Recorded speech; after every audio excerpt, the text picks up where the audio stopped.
আমার মাঝে মাঝে মনে হয় আগস্টের 5 তারিখের আগ পর্যন্ত আমরা যা ছিলাম, যত নিয়ামত আল্লাহ এই 10 মাসে আমাদেরকে দিয়েছে, বনি ইসরাইলদের মতো আমাদেরও আল্লাহর শুকরিয়া আদায় করা দরকার।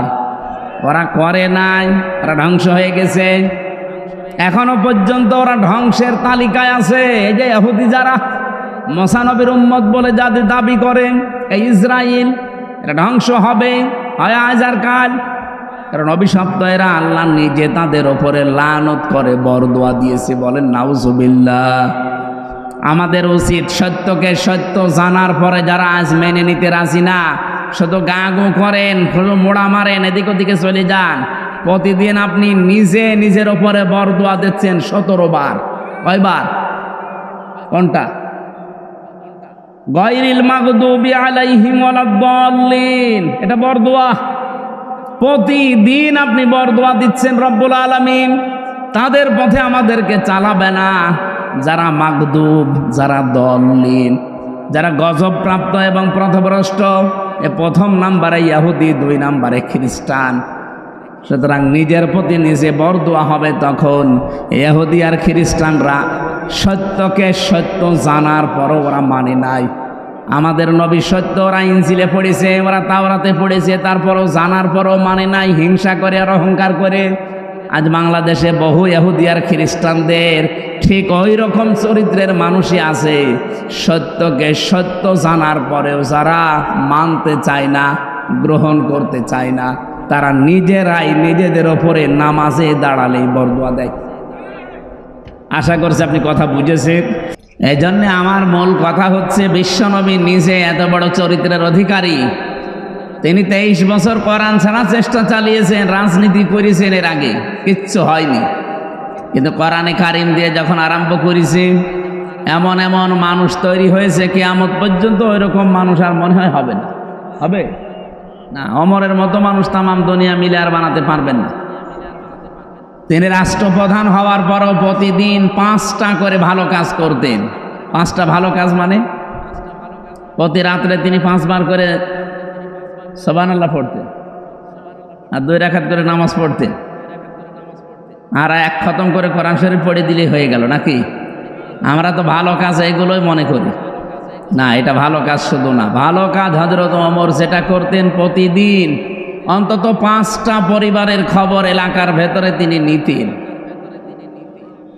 যে রাতেই একেবারে তার পুরা জীবন পড়ে আমি দেখেছি, যে রাতে একেবারেই কিছু হয়নি, অন্তত 3টা ভালো কাজ তিনি করেছেন। সে কি কাজ? রাতের বেলা যে দেখলেন যে এক বাড়ি থেকে একটা লোক বের হয় আবার প্রবেশ করে, উনি যে হাত চেপে ধরলেন, ডাক দিয়ে বললেন, আল্লাহর বান্দা, বারবার এর বাড়ি থেকে বের হন আবার প্রবেশ করেন, কি আপনি কি? লোকটা বলছে, আমি তো বাড়ির মালিক। মালিক তো বারবার বের হন কেন? লোকটা বলছে, পথিক আপনি কে? আপনাকে তো চিনি না। আমার স্ত্রী সন্তান সম্ভবা, এমন একটা বিপদে আমি আছি, এরকম বিপদে জীবনে আমি পড়ি নাই, আর আমি এ বিষয়ে একেবারে অনভিজ্ঞ, কিচ্ছু জানি না যে ডেলিভারি কি করে করাতে হয়। স্ত্রী ব্যথার যন্ত্রণায় ছটফট করছে, বাধ্য হয়ে বারবার বাইরে আসি, আবার ভেতরে যায়। হযরত ওমর সঙ্গে সঙ্গে বাড়িতে গেলেন, স্ত্রীকে ডাক দিয়ে বললেন, আব্দুল্লাহর মা, আল্লাহ জান্নাত বিক্রি করছে, যদি কিনতে চাও আমার সাথে দৌড়াও। উনি আমার মতো হামজা না, সাধারণ মানুষ না, দেশের প্রেসিডেন্ট, 12.5 লক্ষ বর্গ মাইল এলাকার প্রেসিডেন্ট। এ বিশাল এলাকার দায়িত্বে থাকার পরে স্ত্রীকে বলছে, আল্লাহ জান্নাত বিক্রি করছে, যদি কিনতে চাও আমার সাথে দৌড়াও। বলেন তো, একটা বাংলাদেশের কোনো মেম্বারও এই কাজ তার বউ দিয়ে করাবে? আপনি পেয়েছেন আজ পর্যন্ত? স্ত্রীকে বললেন, যদি সত্যি আমার সাথে দৌড়াতে চাও, কিছু তেল, আটা, তরকারি একটা বস্তার ভেতরে নাও, কিছু তেনা নাও, ন্যাকড়া নাও, কাপড় নাও, এগুলো কাজে লাগবে। স্ত্রী বলে, জান্নাত কিনতে যাবেন, তেল নেব কেন, কাজে লাগবে। নিয়ে গেলেন ওই রাতে, ওই লোকটার বাড়ির ভেতরে প্রবেশ করালেন স্ত্রীকে। বাইরে দাঁড়িয়ে আছে। কিছুক্ষণ পরে আওয়াজ এলো, খলিফাতুল মুসলিমিন, আপনার বন্ধুকে সুসংবাদ দেন, তার একটা পুত্র সন্তান হয়েছে। ছেলেটাও ভালো আছে, মাও ভালো আছে। হযরত ওমর সঙ্গে সঙ্গে পড়লেন আলহামদুলিল্লাহ। পাশে ছিল বাড়িওয়ালা, ও তো বলছে ইন্না লিল্লাহ। হযরত ওমর বলেন, আপনি ইন্না লিল্লাহ পড়েন, আপনার তো আরো খুশি হয়ে আলহামদুলিল্লাহ পড়ার কথা। লোকটা বলে, খলিফা আমি আপনাকে চিনতে পারি নাই রাতের বেলা, মেহেরবানি করে আমারে মাফ করে দেন। বাড়ি থেকে কিছু টাকা নিয়ে এসে লোকটাকে খলিফার হাতে দিয়ে বলে, এই টাকাগুলো ওই যে রাতের বেলা যে নার্স নিয়ে এসেছিলেন, যে মহিলা নিয়ে এসেছিলেন সেবিকা, ওই মহিলাকে দিয়ে দেবেন। হযরত ওমর বলে, ভাই রাতের বেলা যে মহিলাকে নিয়ে এসেছি আপনার স্ত্রীর খেদমত করানোর জন্যে, ওটা পেশাদার নার্স না, ওটা সেবিকা না, ওটা ধাত্রী না, ওটা আমার নিজের স্ত্রী, ও টাকা দেওয়া লাগবে না। এই যে বললাম না যে রাতে একেবারে ভালো কাজ করতেন না, তাও 3টা করতেন, তার ভিতরে এটা একটা। এটার নাম কি? ভালো কাজ। এইরকম ভালো কাজ বাংলাদেশে আছে? আমরা ভালো কাজ, এই যে চলে গেল একটা বিশাল রজনী, এখনো চলছে। এই 10, 11, 12 জিলহজ, কত গুরুত্বপূর্ণ রাত চলে গেল। এই রাতগুলোতে ভালো কাজ আমরা মনে করেছিলাম শুধু কোরবানির গোশত, মরণের খাওয়া খাবো, এই ভালো কাজ আমরা বুঝি নাই। হযরত ওমরের মতো মানুষ তৈরি করেছিলেন এই কোরআনে কারিমের রাজনীতি দিয়ে। এই জন্য এই শব্দটা আগামী থেকে আর লিখবেন না। আর কেউ যদি বাধা দেয় যে রাজনৈতিক এই শব্দ কোরআনের সাথে মেলে না, ওরে আমার কাছে নিয়ে যাবেন কুষ্টিয়া। ও কোরআন পড়তে পারে কিনা ওরে আমি জিজ্ঞাসা করব। আমি এখানে তেলাওয়াতে 2 কিরাত পড়েছিলাম, 7 কিরাতে কোরআন শরীফ পড়া যায়। আমার 7টার উপরে আয়ত্ত আছে। আমার বিশ্ববিদ্যালয়ের সাবজেক্টই ছিল কোরআন। তার ভেতরে আমি 2টা কিরাত এখানে পড়েছিলাম। আপনারা আলেম ছাড়া হয়তো যারা মনে করছেন ইব্রাহিম না বলে ইব্রাহাম বলল, মানে এটাও আর একটা কিরাত আছে। আমরা যদি কিরাতের ক্লাস নেই, ওইদিকে আমরা যাব ইনশাআল্লাহ। আমরা বোঝাতে চাচ্ছিলাম আগামী থেকে কোরআনে কারিম দিয়ে রাজনৈতিক কথা বলবেন না, এটা রাজনৈতিক মঞ্চ নয়। এই কথা যদি কেউ বলে আমার সামনে যেন বলবেন না ভাই, কারণ আপনি যে বিষয়ে জানেন না ওই বিষয়ে আপনার কথা বলা ঠিক না। আমার জীবনই কাটছে কোরআনের ওপরে। আমি সেই ছোটবেলা থেকে এর সাথে লেগে আছি। আমি কারিয়ানা শেষ করেছি কোরআনের ওপরে নাকি হাদিসের ওপরে? হাদিসের ওপর কারিয়ানা হয়? কিসের ওপরে? এরপরে হাফেজি পড়েছিলাম এই কোরআনটা মুখস্থ করি। আমি কামেল করেছি কোরআনের ওপরে, অনার্স মাস্টার্স আমার কোরআনের ওপরে। তো আমার এখনো এমফিল চলছে কোরআনের ওপরে, পিএইচডিও আমার কোরআনের ওপরে। তো বলেন তো, আপনার কাছ থেকে যদি এখন জিজ্ঞাসা করে করে শুনে শুনে করা লাগে, কোরআনের কথা বলা লাগে যে এটা রাজনৈতিক কথা, এটা অরাজনৈতিক কথা, তা আমার গলায় দড়ি দিয়ে মরিয়ে যাওয়ার দরকার না। কোন আলেম যদি এরকম, এই যে সেলিম জাহাঙ্গীর ভাই, এরপরে আরো যারা আলেম আছে আজকে যিনি কথা বলছিলেন, এনারা যদি বলে না এটা রাজনীতি, তখন অন্তত পরামর্শে বসা যায়। আপনার পেটে বোম মারলে আপনি ইব্রাহিম হবে না ইব্রাহাম হবে, আপনি তাও বলতে পারেন না। আর আপনার কাছে জিজ্ঞাসা করে কথা বলা লাগবে? আগামী থেকে আলেমদের এভাবে আর বাধা দেবেন না। যুব কল্যাণ সংঘের উদ্যোগে মহাবিশ্ব এটা তাফসিরুল কোরআন মাহফিল আপনারা দিয়েছেন। যদিও এই সময় এখন তাফসির মাহফিলের সময় আমাদের এই দেশে না। আমাদের দেশে ওই অক্টোবর, নভেম্বর, ডিসেম্বর, জানুয়ারি, ফেব্রুয়ারি এই মাসগুলোতেই বেশি হয় শীতের সময়। বাকি সময়গুলো কখন বৃষ্টি কাদা লেগে যায় বলা যায় না। এগুলো বাইরের দেশগুলোতে আমার এখন আলোচনার বেশিরভাগ শিডিউল নেওয়া বাইরের দেশে। ওগুলোতে ওই ফাঁকা ময়দানে দেয় না, ওগুলো দেয় সব অডিটোরিয়াম। এই জন্য বৃষ্টি ঝড় কাদা হলে ওদের কোনো সমস্যা নেই। তারপরও সাহস করে এলাকার মানুষ যখন অন্তত দিয়েছে, আর পরিবেশটাও আজকে অলরেডি এখনো পর্যন্ত ভালো আছে নাকি? বৃষ্টি যেন ঘন্টাখানেক পরে হয়।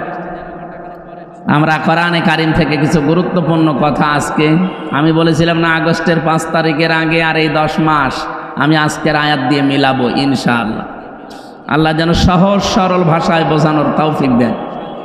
3 বছর জেলখানার, আমার যতটুকু ধারণা আছে মনে আছে 3 বছরের ভেতরে প্রত্যেক দিন তাহাজ্জুদ আমি যতদিন পড়েছি আমার এই দোয়াটা ছিল প্রতিদিন নফল নামাজের সেজদায় গিয়ে, সে আল্লাহ বাইরে যদি কোনোদিন যেতে পারি, কোরআনের কথাগুলো সহজ সরল ভাষায় তোমার বান্দা বান্দীদের সামনে বলার সুযোগ করে দিও, যেন আমি বোঝার আগে তারা বুঝে ফেলে। এই জন্য আমার মনে হয় আমার কথা পাগলেও বুঝে ফেলে। আপনারা বুঝবেন ইনশাল্লাহ, আশা করছি।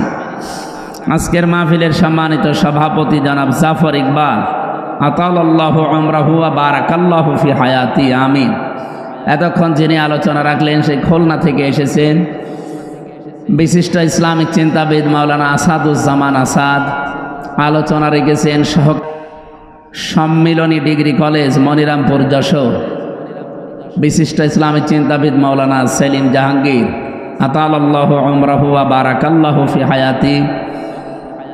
এটা মাহিদিয়া নাকি ওইটা না, ওই যে একটা মাহিদিয়া ফাজিল মাদ্রাসা আছে না পাশে, যাক মাওলানা প্রিন্সিপাল এসেছে, কি যেন নাম, মাওলানা ওমর ফারুক, অধ্যক্ষ মাওলানা ওমর ফারুক এসেছে, এক ফাজিল মাদ্রাসার প্রিন্সিপাল সাহেব। মাওলানা রবিউল ইসলাম খুলনা এসেছে, আমার বড় ভাইরা এসেছে, খালিদ সাইফুল্লাহ, যার মাধ্যমে আজকের এই অনুষ্ঠানটা নেওয়া। আমি এখন মাহফিল করি না, ভাইরা ভাই তো না নিলে আবার আমার ম্যাডামের কাছে তাল লাগাবে, আর এক ঝামেলায় পড়বো, এই কারণে নিয়েছি। কিন্তু এসে যে অনেকক্ষণ বসে থাকতে আমার আসলে বিরক্ত লাগে, এই জন্য মাওলানাকে ডিস্টার্ব করছিলাম। উনিও ভালো কাজই করছিল, কিন্তু এই কাজটা আরও আগের থেকে করলে ভালো হতো। অভ্যাস নেই তো আমার, এই আসলেই উঠে পড়ি সব জায়গায়, এখানে এসে বসে থাকতে একটু বিরক্ত লাগছিল। আপনারা আবার অন্য কিছু মনে করেননি তো? আমি মাওলানাকে বুঝিয়ে নেব ইনশাল্লাহ। টাকা পয়সা আপনারা কি করবেন? কবরে নিয়ে যাবেন? ওনারা যে উদ্দেশ্যে চাচ্ছিল, আশা করছে আপনারা এলাকায় ওদিকে একটু খেয়াল করবেন। যে কয়দিন চোখ আছে দিয়ে যাবেন, চোখ বন্ধ হয়ে গেলে ইচ্ছা করলো আর পারবেন না। আল্লাহ রাব্বুল আলামিন বলেন, লাআল্লি আ'মালু সালিহান ফীমা তারাকতু কাল্লা ইন্নাহা কালিমাতুন হুয়া কাইলুহা ওয়া মিন ওয়ারাইহিম বারযাখুন ইলা ইয়াউমি ইউবআসুন। এই লোকটা কিয়ামতে যখন আমার সামনে দাঁড়াবে, আমাকে বলবে, আল্লাহ একটা বার সুযোগ দাও, শুধু যাব দুনিয়ায় আর যত ভালো কাজ আছে সব করব। আল্লাহ বলেন না, ক্বালা কাইলুম মিনহা, এটা তো তোমার কথার কথা, এরকম কথা বহু বলেছো, একটা কথাও রাখো না।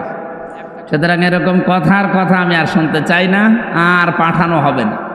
এবার একটা জগৎ আছে তোমার জন্যে, বারজাখের জগৎ। কিসের জগৎ? এই বারজাখের জগতে প্রবেশ করো, এখানে থাকো, কিয়ামতের দিন তোমাকে আবার তোলা হবে। বলেন ওই সময় আপনি যতই হাই হতাশ করেন, আফসোস করেন, কাজ হবে? এই জন্য এখনই সতর্কবাণী উচ্চারণ করে দিলাম আল্লাহর পক্ষ থেকে। আশা করছি যতদিন চোখ ভালো আছে, বন্ধ না হয়, আল্লাহর এই ঘরের দিকে খেয়াল করবে। আল্লাহ কবুল করুন, আমিন। মঞ্চে বসা আছেন ইসলামী আন্দোলন, বিশেষ করে একামতে দিনের যারা দায়িত্বে আছে বাংলাদেশে, তাদের ভেতর অন্যতম এই মানুষগুলো। ওয়ারফা'না লাকা যিকরাক, আল্লাহ এদের মর্যাদা সম্মান দুনিয়া আখিরাতে আরো যেন বাড়িয়ে দেন, বলেন আমিন। সামনে বসা মুসলমান ভাইরা, পর্দার আড়ালের সম্মানিতা মা এবং বোনেরা, প্রশাসনের ভাইরা, আজকে আমি খুলনা রেঞ্জের ডিআইজি সাহেব, যিনি আমাদের এই খুলনা বিভাগের 10টা জেলার দায়িত্বে আছেন, ডিআইজি রেজাউল হক হাফিজাহুল্লাহ, আল্লাহর বান্দার সাথে কিছুক্ষণ আগে কথা বলছিলাম। বললাম যে স্যার আপনি কোথায় আছেন? যে আমি অফিসে আসলাম। এখন অফিস মানে এখন কিসের অফিস? সাতক্ষীরায় ছিলাম, অনুষ্ঠান শেষ করে এই পৌঁছালাম। তার মানে প্রশাসনের, পুলিশের বিশেষ করে দায়িত্ব 24 ঘন্টায়, ওদেরকে 8 ঘন্টা ডিউটি। এই কথা বললেন না? ডিউটি কয় ঘন্টা? 24 ঘন্টা। এরপরও ওদের কোনো দাম নেই। ওই আগস্টের 5 তারিখের আগে যা করে রেখেছে, ওই বদনামি চলছে। ওই সময় তো আর পুলিশ ছিল না, ওই সময় আর একটা নাম ছিল, পুলিশ লীগ। কি ছিল? এখন যদি তারা থাকেও খুব কষ্টে আছে। তো বাকি যারা আছে এগুলো তো অন্তত পুলিশ। এই জন্য আমার মনে হয় আমি উপরে আমার যতটুকু আয়ত্ত আছে আমি চেষ্টা চালাবো, আর সামনে যদি আল্লাহ পরিবেশ করে দেয় আমার দুইটা দাবি আছে প্রশাসনের। এক নম্বরে ওদের বিভাগটা আলাদা করে ওরা শুধু আইজির কথা মতো চলবে, কোনো নেতা খেতা নেত্রী এদের কথা মতো চলবে না। এ দেশ কন্ট্রোল করার জন্য আর কাউকে লাগবে না, শুধু পুলিশের পোশাকই যথেষ্ট। দুই নম্বরে ওনাদের 8 ঘন্টা করে ডিউটি। আমাদের এই দেশে যারা চাকরি করে কয় ঘন্টা বলেন বলেন? সরকারি বেসরকারি যত অফিস আদালতে চাকরি করেন 8 ঘন্টার বেশি ডিউটি নেই। 8 ঘন্টার পরে যদি আপনি ডিউটি করেন 2-4 ঘন্টা 5 ঘন্টা, ওটা ওভার টাইম। ওরা আলাদা বেতন দেওয়া লাগে না লাগে না? তো পুলিশ 8 ঘন্টা ডিউটি করে ও বউ বাচ্চা নিয়ে বাড়িতে থাকবে, বাকি এই সময় এই যে এখানে এসে বসে আছে প্রায় 20-21 জন, ওরকে এখন ডিউটি, এখন কেমন কারণ বসে থাকবে? ও সকাল 10টা থেকে বিকাল 4টা পর্যন্ত ডিউটি করে বাড়ি যেয়ে বউ ছেলে মেয়ে নিয়ে কাজ করে খাবে। এই সময় ওর এখানে এসে রাত 11টায় বসে থাকা লাগবে কোন কারণে? এই আলাদা যে এই 5-7 ঘন্টা এখন যে ওভার টাইম করছে এর জন্য কি বেতন বাড়া আছে? ঘোষ খাবে না করবে কি না? আপনারা আবার অন্যদিকে নিয়েন না। আমি চাই যে আগামীতে এদের এই ওভার টাইম যেই কয় ঘন্টা হবে, 5 ঘন্টা 7 ঘন্টা 10 ঘন্টা 8 ঘন্টা ডিউটির পরে যেই কয় ঘন্টা ডিউটি করবে ওদের হিসাব করে টাকা দেওয়া লাগবে। আমি জানি ওদের অনেক ভালো ভালো কাজ করার ইচ্ছা আছে কিন্তু পারে না বাস্তবতার কারণে। এমন এমন অফিসার আছে যে অফিসার নিজে বেতন পায় হয়তো 42,000 টাকা, কিন্তু বাসা ভাড়া করে স্ত্রী আর ছেলে মেয়েকে রেখেছে ঢাকাতে 50,000 টাকা বাসা ভাড়া। 42,000 টাকা দিয়ে এখনো কয় হাজার টাকা লাগবে? ওইটা কি ফেরেশতা জিবরাইল দিয়ে যাবে? ওই তখন একটু এদিক ওদিক করে বদনাম হয়ে যায়। অথচ ডিউটি করে তো 24 ঘন্টার 18 ঘন্টা। আপনি 8 ঘন্টা পরে যেই কয় ঘন্টা ডিউটি করবে ওই ঘন্টা টাকা দেন। আমি আকিজ গ্রুপে ছিলাম, আকিজ গ্রুপে 8 ঘন্টার পরে যেই কয় ঘন্টা ডিউটি করবেন ওই কয় ঘন্টা ওভার টাইমে টাকা দেওয়া লাগবে তাদের। শুধু বাংলাদেশে প্রশাসনে এই নিয়মটা নেই, আগামী থেকে এটা যদি ইসলাম আসে, কারণ পুলিশ এই বিভাগ চালু করেছিল হযরত ওমর। কে? পুলিশ বিভাগ যেটা আমরা দেখি প্রশাসনে, এই বিভাগটা চালু করেছিল হযরত ওমর রাদিয়াল্লাহু তাআলা আনহু। তারা আজ অবহেলিত এবং মানুষের কাছে গালি নাতি ঝাঁটা খেতে খেতে জীবন শেষ হয়ে গেল। ওরা বাস্তবতায় যেহেতু অনেক থেকে যায়। ডিআইজি সাহেব আমারে বলছিল আপনি 8 ঘন্টার পরে যতই ওদেরকে, কিছু পুলিশ, সবাই না, কিছু পুলিশকে যদি আপনি একেবারে ওভার টাইমের বেতনও দিয়ে দেন ও তাও ঘুষ খাবে। আমার মনে হয় উনি কথা একেবারে 100% সঠিক বলেনি, অন্তত 99%। পুলিশ ভাইরা, আপনারা যে দায়িত্বে আছেন কখনো নিজেদেরকে ছোট মনে করবেন না। এটা বিশাল মহান পেশা একটা। নবীজি জানিয়েছেন 2টা চোখ জাহান্নামে যাবে না, তার একটা এরা। যারা এই রাতের বেলা মানুষের জান মাল ইজ্জত আবরু হেফাজতের জন্য রাত জেগে পাহারা দেয়, এই মানুষের চোখ আল্লাহ জাহান্নামে দেবে না। সুবহানাল্লাহ বলতে পারেন না? 2 নম্বরে যারা রাতের বেলা নিজের অপরাধের কথা স্মরণ করে কান্নাকাটি করে। আল্লাহ আমাদেরকে এইরকম শুকরগুজারি বান্দা হওয়ার তৌফিক দান করেন, বলেন আমিন। প্রশাসনের যে ভাইগুলো আজকে শৃঙ্খলার দায়িত্বে এসেছেন সবাইকে নিয়ে আল্লাহর দরবারে শুকরিয়া জানাচ্ছি, বলেন আলহামদুলিল্লাহ। আরো জোরে বলেন আলহামদুলিল্লাহ। দরুদ আর সালাম পাঠ করি আমাদের নবী, মানবতার মহান শিক্ষক মুহাম্মদুর রাসূলুল্লাহ সাল্লাল্লাহু আলাইহি ওয়াসাল্লামের প্রতি। আপনারা জানেন এটা 4টা মাস আল্লাহর কাছে পবিত্র, আমরা কোরআন থেকে জেনেছি। আল্লাহ রাব্বুল আলামিন জানিয়েছেন ইন্না ইদ্দাতাশ শুহুরি ইনদাল্লাহি 12 শাহরান ফি কিতাবিল্লাহ ইয়াওমা খালাকাস সামাওয়াতি ওয়াল আরদা মিনহা আরবাআতুন হুরুম ইলা আখির আয়াত। সূরা তাওবার 36 নম্বর আয়াতে এসেছে, অবশ্যই গণনার দিক থেকে আল্লাহর নিকটে মাসের সংখ্যা 12টা। আসমান আর জমিন আল্লাহ যেই দিন তৈরি করেন ওই দিন 12টা মাসের নাম তার কিতাবে তিনি লিপিবদ্ধ করেছিলেন। কয় মাস? জানুয়ারি, ফেব্রুয়ারি, মার্চ, এপ্রিল, বৈশাখ, জ্যৈষ্ঠ, আষাঢ়, কি মহররম, সফর, এই 12টা মাসের 4টা মাস আল্লাহর কাছে একেবারেই পবিত্র। আল্লাহ নিজে বলেন সম্মানিত। তার ভেতরে মুহররম, রজব, জিলকদ, আর এখন চলছে যেটা জিলহজ। ওই জামানায় আমি দেখেছি তাফসিরের ভেতরে কাফেররা পর্যন্ত এই 4টা মাসকে তারা সম্মান দিত। ওদের তো গোষ্ঠীগত দ্বন্দ্ব চলতো সারা বছর, কিন্তু এই 4 মাস আসলে তারা বলতো না এটা সম্মানিত মাস, এই জিলহজ মাস, এটা সম্মান দেওয়া লাগবে। সুতরাং মারামারি, গন্ডগোল, কেস কাম, মামলা মোকদ্দমা যা আছে আপনার সাথে এই 4 মাস আর হবে না। এ মাস চলে যাক, আপনাকে আবার আমি দেখে নেব। আপনি বলেন তারা কাফের, তারপরও আল্লাহর এই মাসকে তারা সম্মান দিয়েছে এইভাবে। এ মাস আসলেই তারা মারামারি, গন্ডগোল, মনোমালিন্য সব বন্ধ করে দিত। জিলহজ মাস এসেছে, এখন কি মারামারি দেশ থেকে বন্ধ হয়ে গেছে? বলেন বলেন। যত রকমের অন্যায় অবৈধ কাজ এবং কি মিথ্যা সাক্ষী দেওয়া, মিথ্যা মামলা দেওয়া, আর একটা নাম বলেই ফেলি, যে চাঁদাবাজি করা, এটা কি এখন বন্ধ হয়ে গেছে? আরে ভাই, জিলহজ মাসে অন্তত তো আপনি একটু বন্ধ করতে পারতেন। কাফেররা এ মাসের সম্মান দিয়ে তারা সব অন্যায় অপরাধ বন্ধ করে দেয়, আর আমরা আজ পর্যন্ত সম্মান দিয়ে এ মাসে অন্যায়গুলো বন্ধ করতে পারি নাই। আপনি কি সম্মান দিচ্ছেন এ মাসকে? এ মাসে এসেছিল আজকে 12 তারিখ, আর মাত্র 18 দিন পরে মাসটা চলেও যাবে, কিন্তু আপনি কি দিলেন? যালিকা ওয়া মান ইউআযযিম শাআইরাল্লাহি ফাইন্নাহা মিন তাকওয়াল কুলুব। আল্লাহ বলেন এটা আমার বিধান। মানুষের ভেতরে যাদের আল্লাহর ভয় কাজ করে, যাদের অন্তরে তাকওয়া আছে, তারা আমার নিদর্শনগুলোকে সম্মান দেয়। তাহলে এই জিলহজ মাস, এই নিদর্শন কার?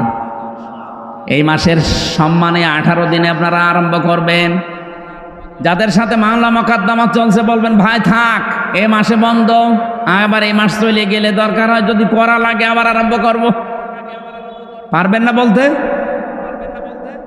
দেখেন আবার করবে। অনেকের কথাবার্তারা বন্ধ হয়ে আছে। 2 দিন, 5 দিন, 7 দিন, 1 বছর কথা বলে না বিভিন্ন কারণে। আরে ভাই, এটা সম্মানিত মাসকে সম্মান দেওয়া লাগবে। সুতরাং এই মাসে এই সিদ্ধান্তটা নেন যে আমি এখন থেকে আবার কথা আরম্ভ করে দিলাম। যদি ওইরকম পরিবেশ হয় এই মাস চলে গেলে আবার ওর সাথে কথা বন্ধ করে দেব।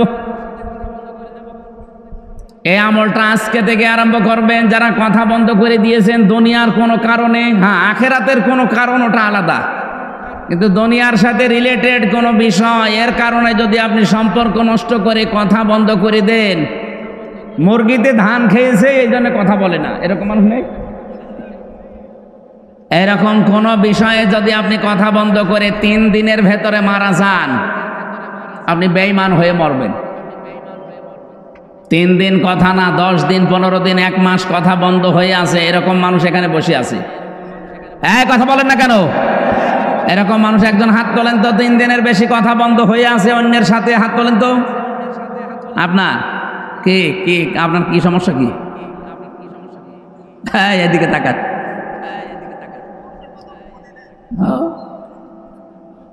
এখানে আসবেন না, ঘন্টাখানিক সময় দেন। এই যে একটা নিষিদ্ধ কাজ, এটা এই কাজটা আমাদের ভেতরে চলছে, অথচ এ মাস পবিত্র মাস চলেও যাচ্ছে। কাফেররা এ মাসকে সম্মান দিয়ে অবৈধ কাজ বন্ধ করে দিত, আর আমরা এ মাসের সম্মান দিয়ে অবৈধ কাজ আরো বেশি করি।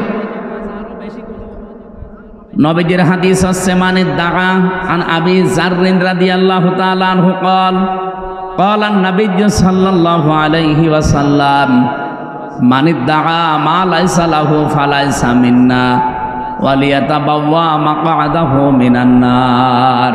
রাহু মুসলিম।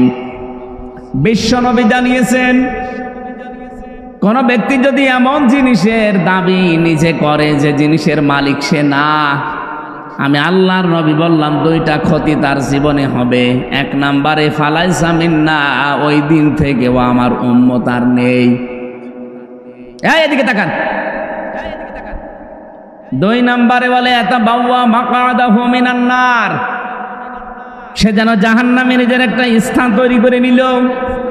ও যশোরবাসী, এ খুলনা বিভাগের 10টা জেলায় থাকলে আমার মনে হয় আমি বাড়ির ভেতরে আছি।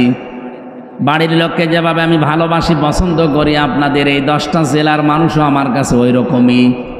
এজন্য বড় ভালোবাসা নিয়ে বলছি, যে জিনিস আপনার না, ওই জিনিস যদি নিজের আয়ত্তে নিয়ে নেন, দাবি করেন, জোর জবরদস্তি করে, দখল করে, চাঁদাবাজি করে নিজের আয়ত্তে নিয়ে নেন, ওটা এখনই ফেরত দেবেন। যদি ওটা ফেরত না দেন, আপনি কিন্তু ফালাইসা মিন্না, নবীর উম্মত আর নেই। আর আপনি যদি নবীর উম্মতি না থাকেন, আপনার জন্য আমি মরে গেলে বিসমিল্লাহি ওয়া আলা মিল্লাতি রাসূলিল্লাহ পড়ে করব কি? যে আল্লাহর নামে রসুলের দলে তুলে দিয়ে গেলাম, আপনি তো রসুলের দলে নেই। এক কথা বলেন না কেন? এই জন্য যারা অন্যের জিনিস নিয়েছেন, আগস্টের 5 তারিখের পরে এগুলারও বেশি আরম্ভ হয়েছে। অনেকে যে যা সেখানে পেয়েছে, বাবা শাহজালাল সব হালাল। এই চরিত্র যারা, তারা এই মাল ফেরত দেওয়া লাগবে। কারা কারা ফেরত দেবেন হাত তোলেন তো। এই এলাকায় মনে হয় এসব শুরু হয়নি। যদি কারো কিছু দখলে রাখেন যেটা আপনার আসলে না, ওটা ফেরত দিয়ে দেবেন। হাদিসের টিকা বলছি, এবার এদিকে তাকান। হাদিসের টিকায় মুহাদ্দিসিন কিরাম লিখেছেন, হ্যাঁ, কোন জিনিস যদি আপনার আয়ত্তে ছিল, আপনার নিজেরই, কিন্তু এটা আপনি হাতছাড়া করে ফেলেছিলেন, হারিয়ে ফেলেছিলেন, বেদখল হয়ে গিয়েছিল, ওটা যদি আপনি আবার ফেরত পান, তাহলে আপনি হাদিসের শাস্তির আওতামুক্ত থাকবেন। কি বুঝলেন? মনে করেন আমার একটা দোকান ছিল, এটা আমারই, 15 বছরে হাত ছাড়া হয়ে গিয়েছিল, দখল হয়ে গিয়েছিল, অন্য জোর করে কেড়ে নিয়েছিল। এখন আমি ওটা আবার ফেরত পেয়েছি, তাহলে আমার জিনিস আমি ফেরত পেলাম, আমার অসুবিধা নেই। কি কথা বলছেন? তাহলে ফালাইসা মিন্না আমার জন্য না, আমি নবীর উম্মত থাকবো না, না, এটা আমার জন্য না, কারণ আমার জিনিস আমি পেয়েছি। কিন্তু যেটা আমার না, ওইটা যদি আমি জবরদস্তি করে দখল করে নেই, তাহলে আমি কিন্তু আর নবীর উম্মত নেই। এক কথা বলেন। বাংলাদেশে ইসলামী ব্যাংক নিয়ে কিছু মানুষ ফতোয়াবাজি করে, এমনকি অনেকে ফতোয়া দিয়েছে যে ইসলামী ব্যাংকও ছিনতাই হয়ে গেছে। আপনি এরকম ডাহা মিথ্যা কথা বলেন কি করে? ইসলামী ব্যাংকে আপনার বাবার, যাদের ব্যাংক তারা ফেরত পেয়েছে। এক কথা বলেন না কেন? যাদের ব্যাংক তারা ফেরত পেয়েছে, তাদের মাথার ঘাম পায়ে ফেলে বানানো ব্যাংকটা। আপনার কয় টাকা আছে ওখানে? আপনার বাবা টাকা দিয়েছে? যাদের টাকার ব্যাংক তারা ফেরত পেয়েছে, আপনার সমস্যা কি? আরো আমার মনে হয় এই 15.5 বছরে যেভাবে দখল করেছিল, ডবল টাকা দেওয়া দরকার। এই 15.5 বছরে যাদের জীবন থেকে সময়গুলো কেড়ে নিয়েছে, যারা কেড়ে নিয়েছে, যেহেতু রাষ্ট্রের দায়িত্বে থেকে এগুলো কেড়ে নেওয়া হয়েছে, রাষ্ট্রের উচিত তাদের এই সময়গুলো ফেরত দেওয়া। সময় ফেরত না দিতে পারলে তাদের জরিমানা দেওয়া। যেমন এই যে জনাব এটিএম আজহারুল ইসলাম বিনা কারণে 13 বছর জেল খাটলো। এক কথা বলেন, হাইকোর্ট থেকে, সুপ্রিম কোর্ট থেকে তাকে বিনা একেবারে নির্দোষ প্রমাণ করেছে যে ওনার কোনো দোষ নেই। এই 13 বছরে ওনার তদন্ত করে দেখলাম যে কোনো দোষ পাওয়া যায়নি। বেকসুর খালাস মানে কি? কথা বলেন না কেন? বেকসুর খালাস মানে ওনার কোনো দোষ আমরা এই 13 বছর অনুসন্ধান করে পেলাম না। এই যে আমার 3 বছর রেখেছিল, আমারও বেকসুর খালাস দিয়েছে। আদালত প্রমাণ করছে যে আমির হামজার কোনো দোষ আমরা পাইনি। 3 বছর আমরা আটক করে রেখেছিলাম যে কোনো দোষ আছে কিনা, না, একটা দোষও পেলাম না, এই জন্য বেকসুর খালাস দিলাম। তাহলে আমি 3টা বছর যে লস হয়ে গেল, এই বছরগুলো ঘুরিয়ে দেন। কে কথা বলছেন না কার ভাই? আমার এই বছরগুলো ঘুরিয়ে দেন। আপনি তো প্রমাণ করলেন যে আমার কোনো দোষ নেই, আপনাকে একেবারে খালাস করে দিলেন। তাহলে আমার 3 বছর ফেরত না দিতে পারলে আমার 3 বছরে যত ক্ষতি হয়েছে ওই ক্ষতিপূরণ দেওয়া লাগবে। এই জন্যই তো আমরা চাই আজহারুল ইসলামের ক্ষতিপূরণ, কারণ ওনাকে বিনা কারণে আপনি এই 13 বছরে রেখে কিছুই প্রমাণ করতে পারেননি। শেষ পর্যন্ত বললেন উনি বেকসুর খালাস। আমার একটা কথা যদি মিথ্যা হয়, বানানো হয়, অন্য কোনো উদ্দেশ্যে হয়, বলেন, আমি আপনাকে এখনই পোড়াটা শেষ করে দেব। যেহেতু রাষ্ট্রে যারা দায়িত্বে ছিল তারা এই অত্যাচারটা করেছে, এই জুলুমটা করেছে, এখন যারা রাষ্ট্রের দায়িত্বে আছে তাদের উচিত হবে ওনার ক্ষতিপূরণ দেওয়া। ক্ষতিপূরণ কি দেবেন? উনি তো স্ত্রী হারিয়েছে জেলখানায় থাকতে, জানাজাও পড়তে পারেনি, এনার স্ত্রীটা ফেরত দেন। এমনকি 13 বছরে উনি জীবন থেকে যা যা হারিয়েছে সবগুলো রাষ্ট্রের উচিত ফেরত দেওয়া। আর যাদের কারণে নষ্ট হয়েছে তাদেরকে উনি যদি মাফ না করে আল্লাহ তাদের মাফ করবে না, কারণ তারা অপরাধ আল্লাহর কাছে করে না, অপরাধ করেছে আজহার সাহেবের কাছে। কথা বলেন না কেন? আমার 3টা বছর আপনি কেড়ে নিয়েছেন, এখন যদি বলেন আল্লাহ কাবা শরীফ ধরে মাফ চাই, আমারে মাফ করে দেন, আপনাকে মাফ করবে? মানে আপনি কি আল্লাহর কাছে দোষ করেছেন? দোষ করেছেন হামজার কাছে, আগে আমার কাছে মাফ চান। আমি যদি মন থেকে বলি ঠিক আছে যান, যা হয়েছে হয়েছে, মাফ করে দিলাম। সেদিন ওসি সাহেব, যেটা আমার মামলার আয়ু ছিল, মাদারীপুরে বাড়ি, কল দিয়েছিল, বলছে হুজুর মাফ করে দিয়ে। আমি মাফ তো করে দেওয়ার জন্য আমি রাজি আছি, কিন্তু আমার টাকা ফেরত দেন। আপনি যে 3টা বছরে কত টাকা নিয়েছেন আমার বাবার কাছ থেকে, টাকাগুলো আমাকে ফেরত দেন। আর আকিস গ্রুপের কাছে নিয়েছেন 32 লাখ, এই টাকাগুলো ফেরত দেবেন, এরপরে বলবেন মাফ করে দিন। আমি মাফ করে দিলাম, টাকা ফেরত না দিলে কোনো মাফ নেই। আপনি দোষ করবেন একজনের কাছে আর মাফ চাবেন আর একজনের কাছে, হয় এই দেশে তো এইটাই চলে। অপরাধ করে একজনের কাছে, মাফ চায় আর একজনের কাছে, এটা পাগলামি ছাড়া আর কিছু না। এটা কয়েকদিন আগে কামরুল বলে একজনের মন্ত্রী ছিল, মাথা ফেটে গেছে, পড়েছে পায়খানায়, পড়েছে মাথা ফেটে গেছে। ওনার মন্ত্রিত্ব থাকাকালীন একটা অপরাধ করেছিল, পচা গম। আপনি শোনেননি? পচা গম ধরা পড়েছিল। ওই সময় যদি উনি জনগণের কাছে মাফ চাইতো, বলে না তদন্ত করা লাগবে। কি তদন্ত করবেন? যাদেরকে কমিটিতে রাখবেন সব তো ঘুষখোর, ওদেরকে তো তদন্ত কমিটিতে রেখে ঘুষ ঘাস দিয়ে আবার আল্লাহর ওলি ফ্রেশ হয়ে যাবে। কিন্তু ওই সময় যদি বলতো ঠিক আছে আমার ভুল হয়ে গেছে, যেভাবেই হোক আমি ভুল করে ফেলেছি, আমি মাফ চাই, আমারে মাফ করে দেন, দেশের 18 কোটি মানুষ, আরে 18 কোটি মানুষ যদি মাফ করে দিত, আল্লাহ আপনাকে মাফ করে দিত। কথা বলেন না কেন? তাওবাটা বাংলাদেশে যা ভেজাল, বিশেষ করে ভারত, বাংলাদেশ আর পাকিস্তান, এই 3টা দেশে তাওবা নিয়ে একেবারে পুরাটা চলছে। মানে কি বলবো, আর তাওবা হয় না আমাদের। তাওবা আর ইস্তেগফার এক জিনিস না। সব সময় আপনি ইস্তেগফার করতে পারেন, আস্তাগফিরুল্লাহ আস্তাগফিরুল্লাহ আস্তাগফিরুল্লাহ পড়েন, কিন্তু তাওবা এটা কিন্তু মারাত্মক জিনিস। নবীজি বলেন কোন মানুষ যদি তাওবা করে, আমার ওয়াজে বসে বাড়ি চলে যাচ্ছে, 11টার আগে একটা লোক উঠবেন না। নবীজি বলেন 1 নম্বরে কোন মানুষ যদি তাওবা করতে চায়, সে যেন বলে আমি অপরাধী। আমি কি বলেন বলেন? এখন এই অপরাধী বলবেন কার কাছে? না না, এই তো ভেজাল এই জায়গায়। তো কিছু হলে কাবা শরীফে চলে যাচ্ছে, গিলাপ ধরে কান্নাকাটি করছে। অপরাধী যারা, তারা অপরাধ স্বীকার করবে, তার কাছে অপরাধ করেছে যার কাছে। আরো আসতে বলেন। এই 15.5 বছরে যারা দায়িত্বে ছিল, তারা অপরাধ করেছে না করেনি? আপনার কাছে যদি নাও করে, আমার কাছে করেছে, কারণ আমার এখন 33 বছর বয়স। 18 বছর থেকে আমি ভোট দিতে যদি আরম্ভ করতাম, 3 বার ভোট দিতে পারতাম। 18 থেকে 33 কত হয়? 15 বছরে 3 বার ভোট হয়। আমি 3 বার ভোট দিতে পারতাম, একবারও পারি নাই। তা আমার এই অধিকারটা যে আপনি নষ্ট করলেন, আমার হক যে আপনি মেরে খেলেন, আর এখন যদি আপনি বলেন আল্লাহ আমারে মাফ করে দেন, আপনার মাফ হবে কি করে? আপনি তো আর আল্লাহর কাছে দোষ করেননি, আপনি ভোট মেরেছেন হামজার। বলেন। ভেতরে থাকাকালীন এক ওসি ছিল আমার সাথে, 8 বছর তার জেল। উনি একদিন আমার কাছে এসে বলছে, হুজুর আমি একটা তাওবা করেছি, দেখেন তো আমার তওবা হয়েছে কিনা। কি তওবা? যে নির্বাচন গেল, রাত 12টার পর থেকে আমার দল লোকজন নিয়ে আমি ভোট কাটা আরম্ভ করলাম। বাক্সগুলো ভর্তি করে জায়গা মতো পাঠিয়ে দিলাম।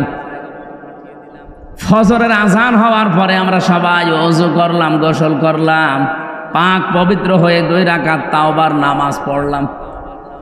এরপরে বললাম আস্তাগফিরুল্লাহ, আমার এই তাওবা হয়েছে না। এটা ইয়ার কি হয়েছে? কারণ আপনি তাওবা করছেন আল্লাহর কাছে, আপনাকে দোষ আল্লাহর কাছে করেছেন, আল্লাহ ভোট দেবে? যাদের ভোটগুলো কেটে কেটে বাক্স ভর্তি করে পাঠিয়ে দিলেন, এই মানুষগুলোর কাছে আগে মাফ চাওয়া লাগবে। কারণ অপরাধ যার কাছে স্বীকার করবেন। আপনার জন্য একটা দুঃখের সংবাদ আছে, কারণ আপনার 8 বছর জেল, কমপক্ষে 5 বছর আপনার জেল খাটা লাগবে। কারণ এই যে 9 মাসে বছর, তো 5.5 বছর আপনাকে জেল খাটার পরে যখন আপনি বাইরে যাবেন, যে দেখবেন বহু হামজা মরে গেছে। কি কথা বলেন না কেন? কত হামজাকে আপনি পাবেন না, কত হামজার বউকে পাবেন না, তারা অলরেডি মরে গেছে। আপনি তাদের কাছে মাফ চাবেন কি করে? বলেন, এই 15.5 বছরে কত মানুষ ভোট না দিয়ে তার এই অধিকার, এটা অধিকার না? এই অধিকারটা আপনি না দেখাতে পেরে মরে গেলেন।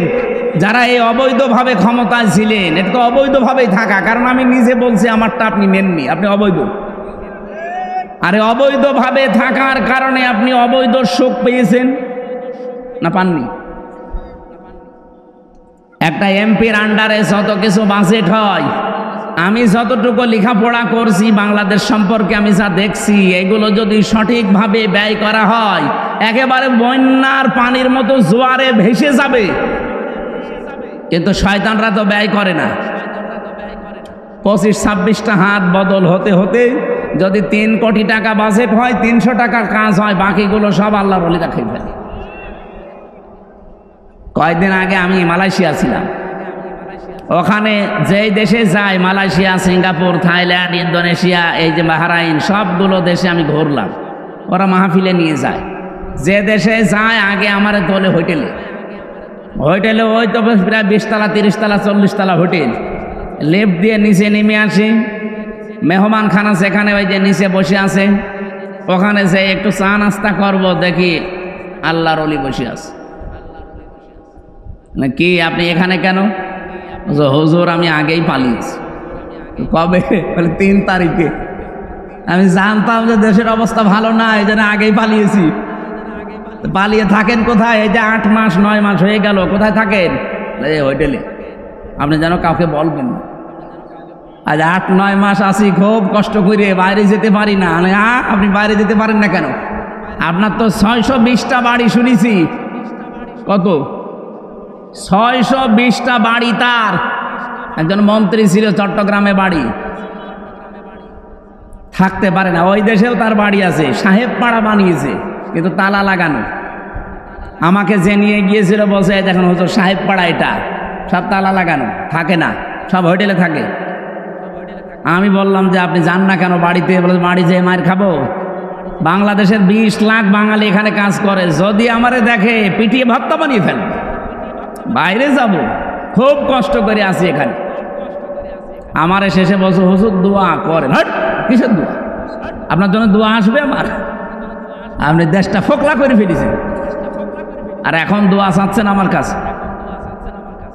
আপনার জন্য দোয়া আমির হামজা না, আমির হামজার বাপ না, কাবা শরীফের ইমাম করলেও কাজে লাগবে না। কারণ আপনি তো আর আল্লাহর কাছে অপরাধ করেন, আপনি অপরাধ করেছেন 18 কোটি মানুষের কাছে। এরকম অবৈধভাবে যারা চেয়ারে ছিল, বলেন অবৈধভাবে চেয়ারে বসে থেকেই শেষ, না অবৈধ সুখ পেয়েছে? অবৈধ সুখ পাইনি।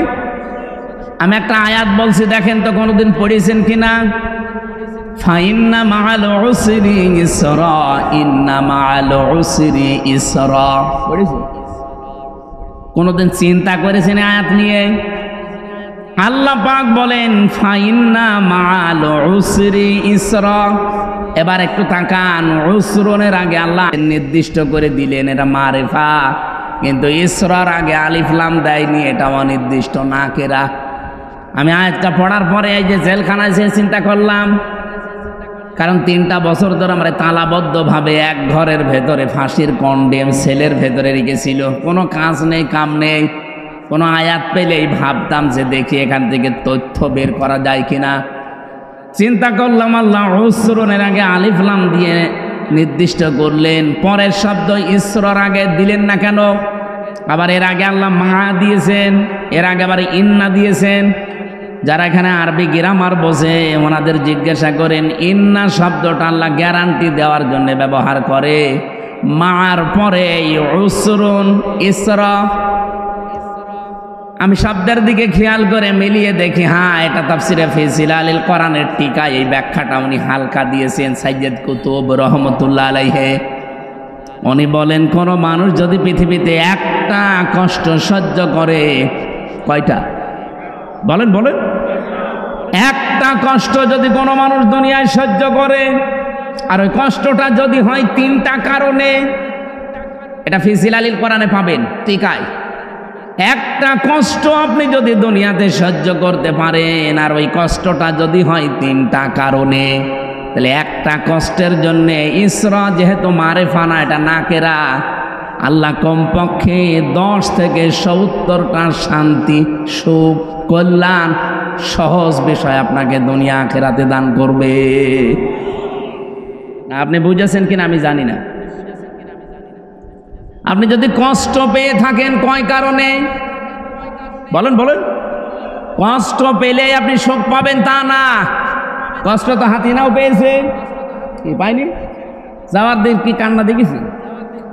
স্বামী মরে গেলেও মনে হয় মহিলা তো কাঁদতে দি, ঠিক কন্দন করছিল, কষ্ট না পেলে কাঁদলো কেন?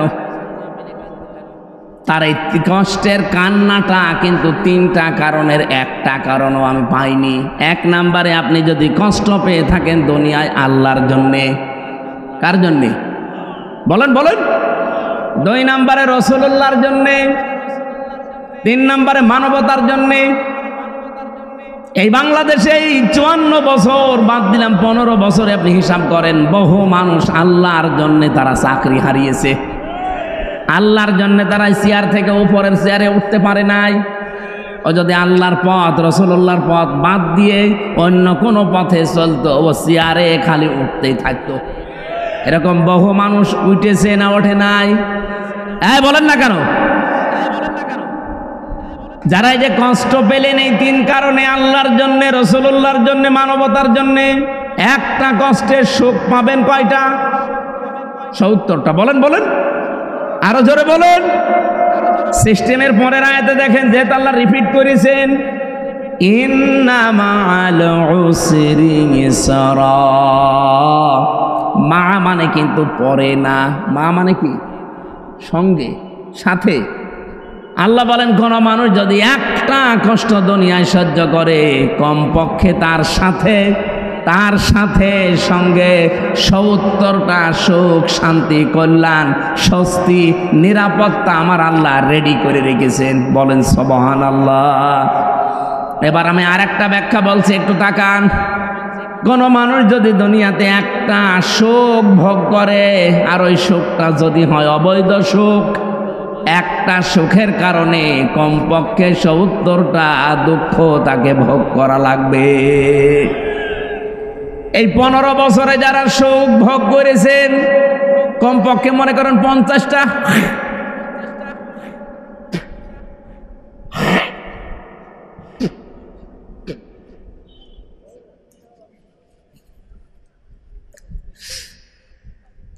যারা অবৈধ সুখ ভোগ করেছিলেন এই 15 বছরে, আপনি হিসাব করে বলেন 50টা সুখ আপনি ভোগ করেছেন। সুখ বোঝেন?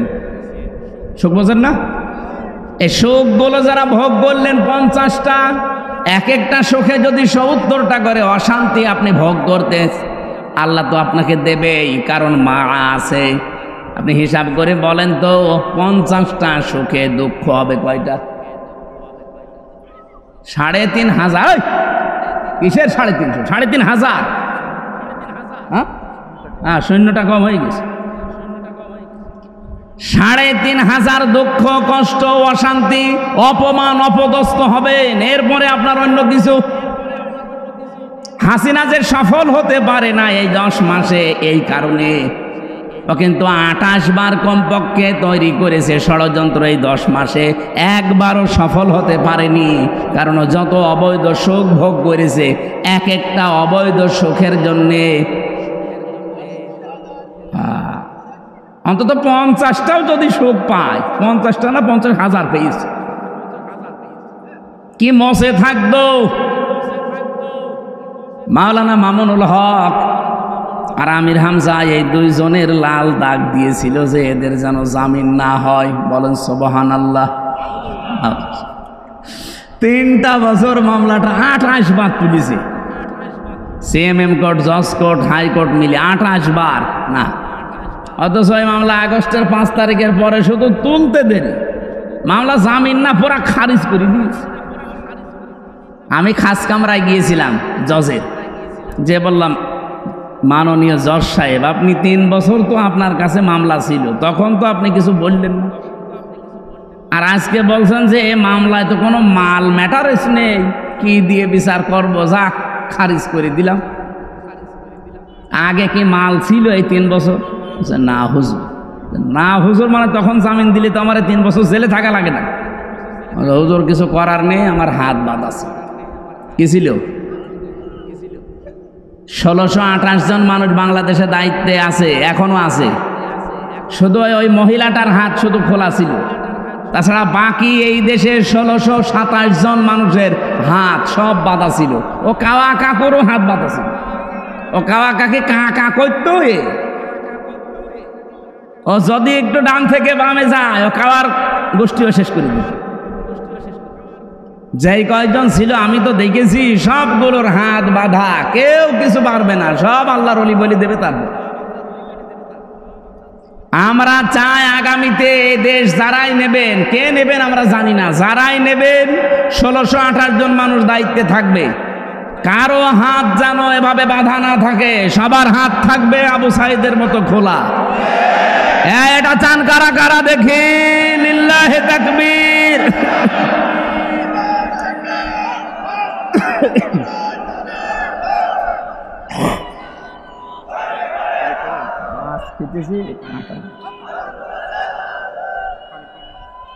পারি না, মানে মাছ খেতেছে কাঁটা বিধি, এই জন্য ঝামেলা আছে।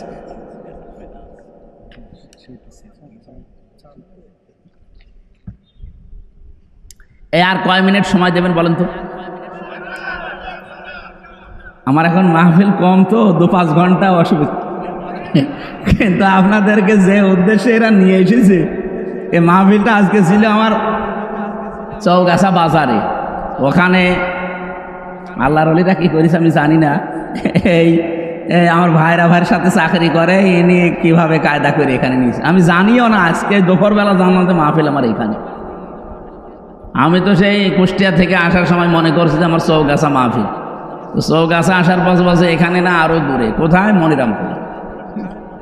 দেখ হয়ে গেছে যখন, আর এর একটা উদ্দেশ্য নিয়ে দিয়েছে। আমরা আয়াতে যাচ্ছি, তাফসীর মাহফিল শোনার জন্যই তো এসেছেন নাকি? অন্তত আর কিছুক্ষণ সময় চাচ্ছি আপনাদের কাছে, কিন্তু ওরা বারবার এই যে পেছন দিক থেকে একটু গোতা দিচ্ছে, দেখছেন না? মাওলানা সেলিম জাহাঙ্গীর সাহেব, ওনারা টাকা পয়সা চায়। আর আপনারা যারা এসেছেন, আপনারা তো টাকা দেওয়ার জন্য আসেননি, ওয়াজ শোনার জন্য এসেছিলেন। কি করব বলেন? তাহলে মাছ খেতে চাইনি ছাতাই কারণ, গলার ভেতর কাঁটা বেঁধে যা ঝামেলায় আছে। কে কে করবেন বলেন? টাকা দেবেন নাকি মাহফিল চালাবো? দেবেন? ভেতরে কি ব্যাগ দিয়েছিলেন? ব্যাগ তো দিয়ে দিয়েছে, আবার কি কিভাবে টাকা চাবো? আমি তো টাকা কালেকশন করতে পারি না।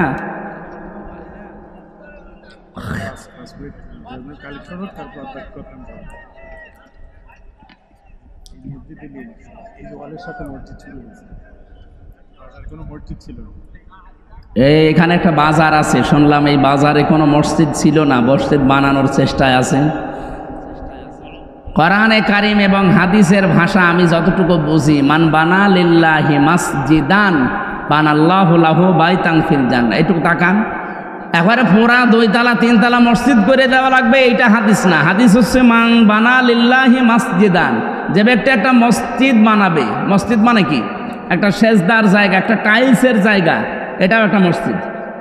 সুতরাং একটা টাইলসের জায়গা পরিমাণে এতটুকুর যা খরচ হয়, এরকম যদি 500 টাকা 1000 টাকা খরচ লাগে একটা টাইলস দিতে, এই পরিমাণের জায়গাও যদি কেউ কমপ্লিট করে দেয়, সে একটা মসজিদ বানানোর সওয়াব পাবে। আল্লাহ জান্নাতে তার জন্য ঘর বানাবে। একেবারে পুরাটা 2000 স্কয়ার ফিট বানিয়ে ছাদ করে দেওয়া লাগবে, এটার নাম মসজিদ না, ওটা তো কমপ্লিট। আপনি শুধু একটা টাইলসের জায়গা পরিমাণ একটা মানুষ সেজদা দিতে পারে, এতটুকু জায়গার যে খরচপাতি আছে এতটুকু দিয়ে দিল। জায়গা আছে মসজিদে, ও কলম পর্যন্ত ওঠানো হয়ে গেছে, শুধু একটা সেজদার জায়গা কমপ্লিট করার মতো অর্থ আপনি দিয়ে দেবেন। এখন না পারলেও এসে দিয়ে দেবেন। আপনি একটা নিয়ত করে রাখেন, কারণ এই উদ্দেশ্যে আজকের এই অনুষ্ঠানটা দেওয়া, নয়তো এই অনুষ্ঠানটা এই গরমের ভেতরে দিত না। আপনাদের বারবার বলছে তো, এই জন্য আপনারা একটু চেষ্টা করেন। একটা সেজদার জায়গা বানাতে যা লাগে, 2টা টাইলস হলে একটা সেজদার জায়গা হয়ে যায়। অন্তত এই পরিমাণের যে খরচ আছে আপনারা একটু নিয়ত করে, হয়তো 500, 700, 1000 মতো লাগবে, আপনারা দিয়ে দিন। 50-60 জন যদি এইভাবে করেন, দেখেন জায়গাটা কমপ্লিট হয়ে যাবে। কিয়ামত পর্যন্ত এখানে সেজদা চলতেই থাকবে ইনশাআল্লাহ। হযরত ইব্রাহিম আমাদের জাতির পিতা, সূরা মরিয়মের 41 নম্বর আয়াত যেটা আমরা তেলাওয়াত করেছিলাম, আল্লাহ রাব্বুল আলামিন বলেন, ওয়াযকুর ফিল কিতাবি ইব্রাহিম ইন্নাহু কানা সিদ্দীকান নাবিয়্যা। স্মরণ করো আমি ইব্রাহিম নবীর আলোচনা আমার এই কিতাবের ভেতরে আপনাকে আমি করে শোনালাম। নিশ্চয় সে ছিল সিদ্দিক এবং নবী। এই 2টা গুণ আমাদের জাতির পিতা ইব্রাহিম আলাইহিস সালামের আল্লাহ বর্ণনা দিলেন। এবার আসেন, ওনাকে আল্লাহ যে কিতাবের ভেতরে বর্ণনা করে আমাদেরকে শুনিয়েছে ইব্রাহিম নবীর কাহিনী, সেই কিতাবের নাম হচ্ছে কোরআন শরীফ। সেই কিতাবের নাম কি? আরো জোরে বলেন। যে কোরআনে কারীম থেকে আমরা কথা শোনার জন্য অলরেডি বসে আছি। আজকে যে আয়াত পড়েছিলাম সূরা ইব্রাহিমের 6 নম্বর আয়াত, রব্বুল আলামিন জানিয়েছেন, কিতাবুন আনজালনাহু ইলাইকা লিতুখরিজান নাসা মিনাজ যুলুমাতি ইলান নূর। হে নবী, এই কিতাব আমি আপনার প্রতি এই জন্য নাজিল করলাম, এই কিতাব দিয়ে আপনি মানুষদেরকে অন্ধকার থেকে আলোর দিকে নিয়ে আসবেন। তাফসিরে মুফাসসিরিন ইকরাম ব্যাখ্যা করেছেন, এখানে যুলুমাত বহু বচন দিয়ে আল্লাহ বুঝিয়েছেন, দুনিয়ায় যত শিরিক, বেদাত, কুফর এবং মানুষের তৈরি করা আইন কানুন আছে, সব আল্লাহর ভাষায় অন্ধকার। আপনারা জ্ঞানী মানুষ, বিচক্ষণ মানুষ, বুদ্ধিমান মানুষ, একটু বুদ্ধি কাজে লাগান, মাথাটা ঠান্ডা করে কাজে লাগান। দুনিয়ায় যত শিরিক আছে, বেদাত আছে, কুফর আছে, এগুলো আল্লাহর ভাষায় সব অন্ধকার। বিশেষ করে মানুষের তৈরি করা আইন আর কানুন, এগুলো সব অন্ধকার। এখান থেকে চলে যাবেন, এখান থেকে মানুষদেরকে বের করে তিনি আলোর দিকে নিয়ে এসেছিলেন। এখানে আলো বলতে যে বিষয়টা আমরা তাফসিরে পেয়েছি, তার নাম ইসলাম। জোরে বলেন সুবহানাল্লাহ। সুতরাং আমরা এই একই কাজ এখন করছি। আল্লাহর কসম, আমরা এই দেশে যারা একামতে দিনের দায়িত্ব মন থেকে পালন করি, আর এই কাজে যারা জড়িত আছি, তারাও মানুষদেরকে অন্ধকার থেকে বের করে আলোর দিকে, ইসলামের দিকে আমরা আনতে চাই। আপনি যাই মনে করেন না কেন, যদি মনে করেন না এটা ওদের দুনিয়ার কাজ, এটা রাজনীতি, এটা ধর্ম, ব্যবসা, যা মনে করেন, আমার অসুবিধা নেই। আমি কোরআন থেকে যেটা পেয়েছি, মানুষের তৈরি করা আইন কানুন এগুলো সব অন্ধকার। শিরিক এটা অন্ধকার, বেদাত এটা অন্ধকার, কুফরি এটা অন্ধকার, জুলুম এটা অন্ধকার। এখান থেকে মানুষদেরকে বের করে আমরা আলোর দিকে, ইসলামের দিকে নিয়ে আসতে চাই, শান্তির ধর্ম যেটা। অমাইয়াবতাগি গায়রাল ইসলামি দীনান ফালাই ইউকবালা মিন ওয়া ফিল আখিরাতি মিনাল খাসিরিন। আল্লাহ পাক বলেন, পৃথিবীতে কোনো মানুষ যদি ইসলাম বাদ দিয়ে অন্য কোনো ধর্ম, অন্য কোনো নিয়ম নীতি, অন্য কোনো দিন তালাশ করে, সে জীবনেও আল্লাহকে খুশি করতে পারবে না। এমনকি তার জীবনের কোনো ইবাদত বন্দেগী কবুল হচ্ছে না, হবে না। বলেন নাউজুবিল্লাহ। আশা করছি এই কথাটা আপনি অন্তরে গেঁথে বাড়ি নিয়ে যাবেন। ইসলাম বাদ দিয়ে কোনো নিয়ম নীতি মেনে আল্লাহ পর্যন্ত যাওয়া সম্ভব না, সে যে নিয়ম নীতি হোক। আল্লাহ পাক বলেন, আমার এই কিতাবের ভেতরে ইব্রাহিম নবীর কাহিনী তোমাদেরকে শোনালাম। 1 নম্বরে তিনি সিদ্দিক ছিলেন। সিদ্দিক কাকে বলে? আমরা বাংলাদেশে অনেকেই মনে করি সিদ্দিক মানে যে সত্য কথা বলে সে সিদ্দিক না। শুধু সত্য কথা বললেই মানুষ সিদ্দিক হয় না, শুধু সত্যবাদীদের সাথে থাকলেই সিদ্দিক হওয়া যায় না। সিদ্দিক হচ্ছে সত্যকে সত্য জানার পর যারা দ্বিধাহীন চিত্তে সব কিছুকে পেছনে ফেলে যারা মেনে নিতে পারে, এরাই আল্লাহর কাছে সিদ্দিক। আর সত্যকে সত্য জানার পরে অনেকে দুনিয়ার ফেরেবে পড়ে মানতে চায় না। সত্যকে সত্য জানার পরে অনেকে বিভিন্ন প্রভাব প্রতিপত্তি বিভিন্ন কারণে তারা সত্যকে গ্রহণ করতে চান না। আপনার বিবেকে কি বলে আসলে সত্য কোনটা আপনি কিন্তু বুঝে ফেলেছেন, আপনি জানেনও, এরপরও বিভিন্ন পিছুটানের কারণে যারা মানতে চান না, গ্রহণ করতে চান না, আপনি যতই সত্য কথা বলেন সিদ্দিক হতে পারবেন না।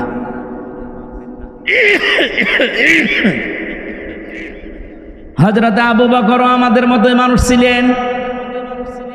নবীজির মেরাজের ঘটনাকে যিনি যখন বিশ্বাস করে নিলেন দ্বিধাহীন চিত্তে, প্রশ্ন ছাড়া, বিশ্বনবী ওই দিন বলেছিলেন, আবু বকর, মেরাজের কাহিনী বলতে গিয়ে আল্লাহ নিজে পর্যন্ত আশ্চর্য হয়ে গেছে, আর তুমি কোনো প্রশ্ন ছাড়া এত বড় বিশাল কাহিনী বিশ্বাস করে নিলে, আজকে থেকে তোমারে আমি খালি হাতে ফেরত দিতে পারি না, তোমার নামে আজকে আমি নবী একটা লকব লাগিয়ে দিলাম, তুমি শুধু আবু বকর না, এখন থেকে তুমি আবু বকর সিদ্দিক। বাংলার মুসলমানেরা, বিশেষ করে যশোরবাসী, ভালো করে শুনবেন এটা, শুধু সত্য কথা বলেই কিয়ামতের দিন যে চারটা কাতার আল্লাহ বানাবে, মিনান নাবিয়িনা ওয়াস সিদ্দিকিনা ওয়াস শুহাদা ওয়াস সালিহিন, এই চার কাতারের প্রথম কাতারে তো যেতে পারবেন না, নবীরা থাকবে। 2 নম্বরে সিদ্দিকরা, যারা সত্যকে সত্য জানার পরে দুনিয়ার সব পেছনে ফেলে যারা গ্রহণ করে নেয়, এরা কিয়ামতের দিন সিদ্দিক মানে আবু বকরের সাথে উঠবে। আর সেই সুযোগ এখন বাংলাদেশে যাচ্ছে। সত্যকে সত্য আপনি জানেন, বোঝেন, আপনি সত্যি বলেন তো সত্য কোনটা আপনি জেনে ফেলেছেন, বুঝে ফেলেছেন, এরপরও আপনি মানতে চান না কেন? জাতির পিতা ইব্রাহিমকে আল্লাহ এমনি সিদ্দিক দেয়নি, তিনি সত্যকে অনুসন্ধান করেছিলেন। আমাদের মতো মুসলমানের ঘরে তার জন্ম হয়নি, তার জন্ম হয়েছিল মুশরিকের ঘরে। তার বাবা মূর্তি বানাতো, এই জন্য নামই ছিল আজর। তিনি আকাশের তারকা দেখলেন, বললেন এটা আমার রব হবে। চন্দ্র দেখলেন, বললেন রব হবে। সূর্য দেখলেন, বললেন রব হবে। যখন সব ডুবে গেল, বলেন না, যেগুলো জিনিস ডুবে যায়, অস্তমিত হয়ে যায়, যার কোনো অস্তিত্ব নেই, আমি ওটা মানি না। ইন্নী ওয়াজ্জাহাতু ওয়াজহিয়া লিল্লাযী ফাতারাস সামাওয়াতি ওয়াল আরদা হানিফা ওয়া মা আনা মিনাল মুশরিকিন। হে আমার জাতির লোকেরা, আমি সত্য অনুসন্ধান করছিলাম, আজকে পেয়ে গেছি। আমি আমার এই চেহারাকে, আমার এই মুখকে আমি আল্লাহর দিকে একনিষ্ঠভাবে ঘোরালাম। শুধু ঘোরাইনি হানিফা, একনিষ্ঠভাবে ঘোরালাম। অমানা মিনাল মুশরিকিন, আমি কিন্তু আর মুশরিক না। আমি শিরিক করি নাই, করিও না, আমি মুশরিক না। তিনি সত্য অনুসন্ধান করে, খোঁজ করে, পেয়ে গ্রহণ করেছিলেন। আর আমরা তার সন্তান দাবি করি। জাতির পিতা ইব্রাহিমকে যারা বিশ্বাস করি, তাদের চোখে আঙ্গুল দিয়ে সত্য দেখানোর পরও মানতে চায় না। আমার কথার অর্থ আমি মনে হয় আপনি বুঝে ফেলেছেন। এরপরও যদি না বোঝার ভান করে থাকেন, এদিকে আসেন, আসেন, কানের নিচে এমন জোরে 2টা দেব, আপনি সব বুঝে ফেলবেন। এত বাংলায় বলার পরও বলে বুঝি না। 73টা দল কাজ করছে বাংলাদেশে। সত্য দল কোনটা আপনি কিন্তু সব জানেন, সব বোঝেন, এরপরও আপনার পিছুটানের কারণে আপনি মানতে পারেন। আপনি ঠিক না বললেও এটাই ঠিক। আপনি জানেন না 73টা দল এই দেশে দিন কায়েম যদি হয়, কারা দিন কায়েম করে টিকিয়ে রাখতে পারবে 73টা দলের ভেতরে? আপনি জানেন না? কাদের একেবারে ইউনিয়ন পরিষদ থেকে শুরু করে সংসদ, আন্তর্জাতিক জীবন পর্যন্ত চালানোর সব জায়গায় যোগ্যতা সম্পন্ন লোক কাদের হাতে আছে, কাদের কাছে দিলে দেশটা নিরাপদ থাকবে, বিক্রি হবে না। সব আপনি দেখেছেন, জানেন, আপনি বুঝতেছেন, কিন্তু পেছনের টানের কারণে আপনি মানতে পারেন না। আপনি সত্যকে সত্য জানার পরও মানতে পারেন না, কিয়ামতের দিন আবু বকরের সাথে এই কাতারে উঠতে পারবেন না। ইব্রাহিম নবীকে আল্লাহ প্রথম গুণ দিয়েছেন, তিনি সিদ্দিক ছিলেন। সত্যকে সত্য জানার পর আর বাবা মার দিকে তাকান নাই, গোষ্ঠীর দিকে তাকান নাই, বংশের দিকে তাকান নাই, জাতির দিকে তাকান নাই, বলেছেন হানিফা, সব দিক থেকে মুখ ফেরালাম, আমি একনিষ্ঠভাবে আল্লাহর দিকে ঘুরলাম। আর সেই সময় এসেছে বাংলাদেশে ইব্রাহিমের সন্তান যারা দাবি করেন, সত্যকে সত্য জানার পরে গ্রহণ করতে গেলে অনেক কিছু আপনার ছাড়া লাগতে পারে। আপনার বংশের লোক বেজার হতে পারে, দলের লোক হয়তো বেজার হতে পারে, এই কথা বলেন না কেন? কিন্তু সব কিছু ছেড়ে ইব্রাহিম নবীর মতো হানিফা প্রতিদিন এই দোয়াটা জায়নামাজে বসে বসে পড়ে, ইন্নী ওয়াজ্জাহাতু, কি জায়নামাজের দোয়া? এটা আল্লাহু আকবার বলার পরে এটা বলার নিয়ম। আর আমরা এই আল্লাহু আকবার বলার আগে ইন্নী ওয়াজ্জাহাতু ওয়াজহিয়া লিল্লাযী পড়ে নিয়ে তারপরে নাওয়াইতু আন উসাল্লি আল্লাহু আকবার। কেন?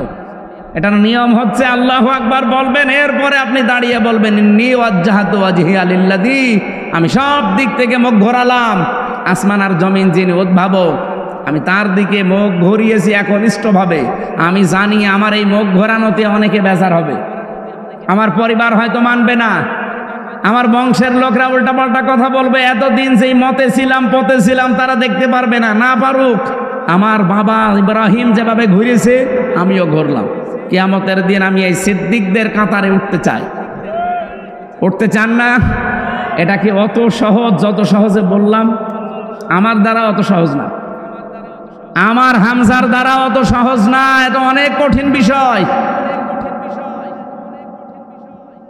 এই জন্য তাওবার যে ব্যাখ্যা করতে আরম্ভ করেছিলাম, খালি আমরা অপরাধ ধরি একজনের কাছে আর একজনের কাছে স্বীকার করি, হবে না। যেখানে অপরাধ করেছেন, যদি বোর কাছে অপরাধ করেন বোর কাছে স্বীকার করেন, যদি স্বামীর কাছে অপরাধ করেন স্বামীর কাছে স্বীকার করেন।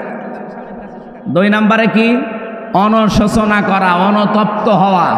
3 নম্বরে জীবনে আর এই কাজ আমি করব না এই ভেবে ছেড়ে দিয়ে চলে আসা।